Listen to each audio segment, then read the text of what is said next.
মদিনার বাজার দিয়ে নবীজি যাচ্ছেন, নবীজির একটা ওট পছন্দ হয়েছে। তো নবী ওটের মালিকের কাছে গিয়ে জিজ্ঞেস করলেন, ভাইয়া এই ওটটার দাম কত?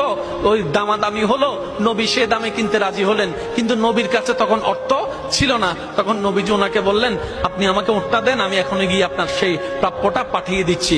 ওটের মালিক ওনাকে ওটটা দিয়ে দিলেন।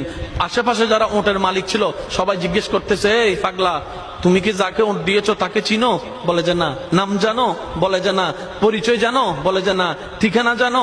না। তো তুমি যে ওটটা দিয়ে দিলা, উনি যদি ওটার টাকাটা না ফাটায় তখন তো তুমি লসের মধ্যে চলে যাবা। সে ওটের মালিক বলে, এত সুন্দর নুরানি চেহারাওয়ালা কখনো বাটপার হতে পারে না, কখনো চিটার হতে পারে না, কখনো মিথ্যুক হতে পারে না। ওনার চেহারা দেখেই তো আমি ওট বিক্রি করার আগে মনটাই বিক্রি করে দিয়েছি, মনটাই বিক্রি করে দিয়েছি, মনটাই বিক্রি করে দিয়েছি। তোমরা যাই বলো, আমার মন বলে উনি আসবেই আসবে, টাকাটা পাঠাবে পাঠাবে।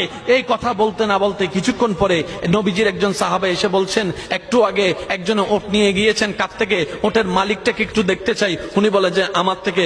তো উনি বললেন, আমাদের নবী আপনার থেকে ওটটা নিয়ে গিয়েছেন, ধরেন ওটের টাকাটাও দিয়েছেন, আপনাদের খাবার জন্য কিছু খেজুরও হাদিয়া পাঠিয়েছেন, খেজুরও হাদিয়া পাঠিয়েছেন। ওই ওটের মালিক বলে, ভাইয়া